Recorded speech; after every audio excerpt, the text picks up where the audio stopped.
গাইবান্ধার ইতিহাসের সবচেয়ে বড় আন্দোলন ও আবু সাইদকে হত্যার বিচার ও কোটা সংস্কারের দাবিতে বিক্ষোভ মিছিল।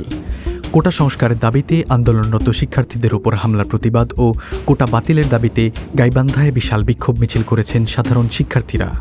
17 জুলাই বুধবার সকাল 9টায় সাধারণ শিক্ষার্থীদের ব্যানারে গাইবান্ধা সরকারি কলেজসহ বিভিন্ন স্কুলের শিক্ষার্থীরা জড়ো হতে থাকেন।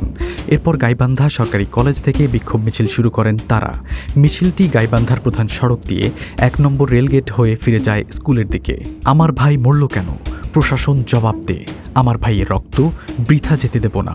কোটা না মেধা, এ ধরনের বিভিন্ন স্লোগান দিয়ে সাধারণ শিক্ষার্থীরা গাইবান্ধার রাজপথ মুখরিত করে রাখেন। আন্দোলনে আসা শিক্ষার্থীরা বলেন, গতকালকে সারা দেশে কোটা সংস্কারের দাবিতে আন্দোলনরত শিক্ষার্থীদের ওপর পুলিশ ও ছাত্রলীগ অন্যায়ভাবে হামলা করে। আমরা তার প্রতিবাদ জানাতেই এই মিছিলে এসেছি। এই আন্দোলন সাধারণ শিক্ষার্থীদের অধিকার আদায়ের আন্দোলন। আমাদের অধিকার আদায় না হওয়া পর্যন্ত আন্দোলন থামাবো না। আমরা শান্তিপূর্ণ আন্দোলনে বিশ্বাসী। আজকের কর্মসূচি শান্তিপূর্ণভাবেই পালন করেছি। কেন্দ্রীয় নির্দেশনা অনুযায়ী আগামী দিনেও শান্তিপূর্ণভাবে কর্মসূচি পালন করে যাব।